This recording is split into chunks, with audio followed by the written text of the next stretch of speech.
Hello, bienvenue sur Miliovis Conceptions. Ici, je parle de stratégie marketing. Je fais également des comparatifs des marques pour ressortir leurs points forts et au final proposer des solutions pour vous aider dans l'innovation et l'évolution de votre entreprise.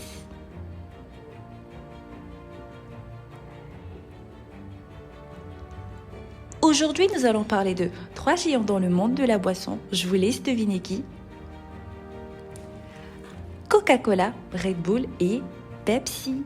Le but est de comprendre la différence entre les trois et surtout remarquer leurs points forts. Pour analyser les points de chacune de ces marques, nous allons commencer par étudier la stratégie d'image. Comme vous le savez, dans la société, chaque produit doit répondre soit à une demande, soit à un problème. La composition clé de chaque boisson est respectivement la caféine dans le Coca, la taurine et la caféine dans le Red Bull et pour finir, la caféine dans le Pepsi. Petit débrief. La caféine permet à votre corps de produire plus de dopamine. Qui dit dopamine dit forcément plaisir. Car la dopamine est une hormone qui stimule le centre du plaisir dans le cerveau. La dopamine est connue pour être une hormone de récompense, donc plus vous en consommez, plus vous en voulez. Boire est une chose incontournable, du coup ces boissons ont réussi à s'infiltrer dans le besoin psychologique de la société. Selon la pyramide de Maslow, les besoins de la société peuvent être répartis par catégorie et la boisson résout un besoin de boire, donc très difficile de s'en passer. Du coup, les trois ont des propriétés énergisantes et rafraîchissantes. Ils répondent ainsi à un besoin d'énergie et à un besoin de plaisir. Après avoir défini le but du produit, il faut connaître la cible. Qui sont les consommateurs? Qui sont ceux qui seront prêts à sortir de l'argent pour acheter votre produit?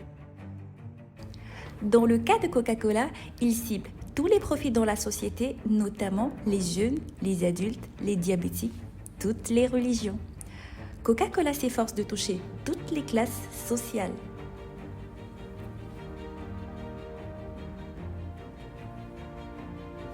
Red Bull, quant à eux, cible plus les jeunes à la recherche d'adrénaline et de sensations fortes, car la taurine présente dans le Red Bull permet de prolonger l'endurance et agir comme antidépresseur. Récemment, Red Bull a lancé une boisson au goût fruité 100% bio spécialement pour les naturopathes.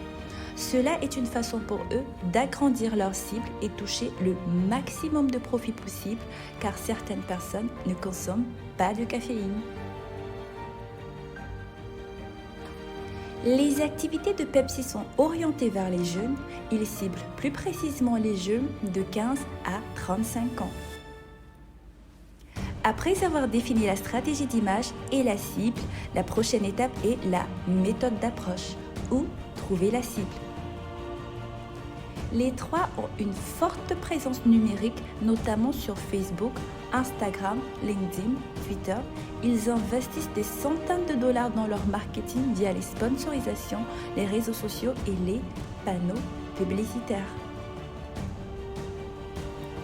La présence s'évalue à 2 niveaux, notamment la présence digitale et la présence sur le terrain.